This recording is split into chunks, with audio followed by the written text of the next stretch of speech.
नमस्कार। मैं श्रीपाद बख्शी पुनः उपस्थित हूँ आपके सामने पानी से जिंदगी से एक और मोती लेकर।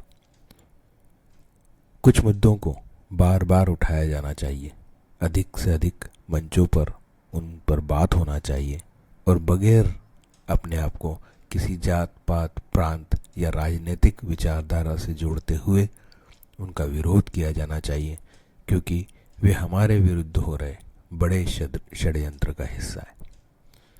ऐसा षड्यंत्र जिसमें हमारे युवा पथभ्रष्ट हों और आगे जाकर ना तो अपने परिवार के काम आ सकें और ना ही इस समाज का या देश के। भले ही आप ये सोचें कि यह आपको आज व्यक्तिगत रूप से प्रभावित नहीं कर रहा, परंतु कालांतर में यह प्रत्यक्ष या अप्रत्यक्ष रूप से आपको भी प्रभावित करेगा। आज जिस मुद्दे की हम बात कर रहे हैं वह है ड्रग्स।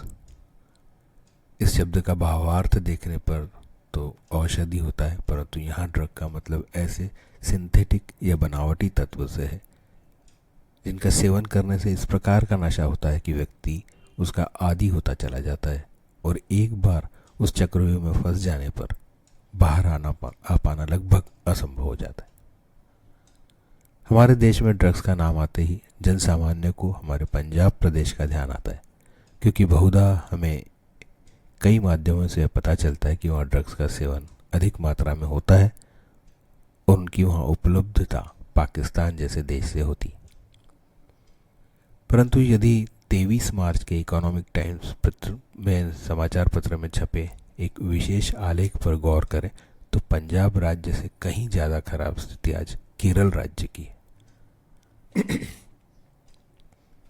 यदि आंकड़ों की बात करें तो सिर्फ 2024 में पंजाब में जहां 9025 ड्रग केस दर्ज हुए, वहीं केरल में वे 27,701 थे, मतलब पंजाब से 3 गुना ज़्यादा। पिछले 4 वर्षों के आंकड़ों की उससे पिछले 4 वर्ष के आंकड़ों से तुलना करने पर 130% की वृद्धि है इन प्रकरणों में। वर्ष के प्रथम 2 माह में 63 हत्याओं के प्रकरण हुए, जिसमें आधे के पीछे कारण ड्रग ही था। जिन पर हत्या किए जाने का मामला दर्ज हुआ उनमें 24 से 25 वर्ष के नौजवानों की भी काफी संख्या है। यहाँ इस बात पर गौर करना बहुत आवश्यक है कि हो सकता है केरल जैसे राज्य में जहाँ साक्षरता का प्रतिशत राष्ट्रीय औसत से अधिक है और वहाँ स्थानीय प्रशासन मुस्तैद होगा, इसलिए इतने प्रकरण दर्ज भी हो रहे हैं। पर ऐसे अनेक राज्य हो सकते हैं जहाँ यह समस्या और भी विकराल हो, परंतु हमारे सामने आंकड़े नहीं। यह समस्या बहुत गंभीर है।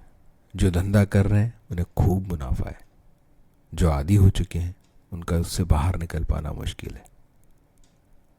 वहाँ चल रहे अच्छे नशा मुक्ति संस्थाओं की बात करें तो उनके यहाँ इलाज ले रहे बच्चों की उम्र 14 से 25 वर्ष की है।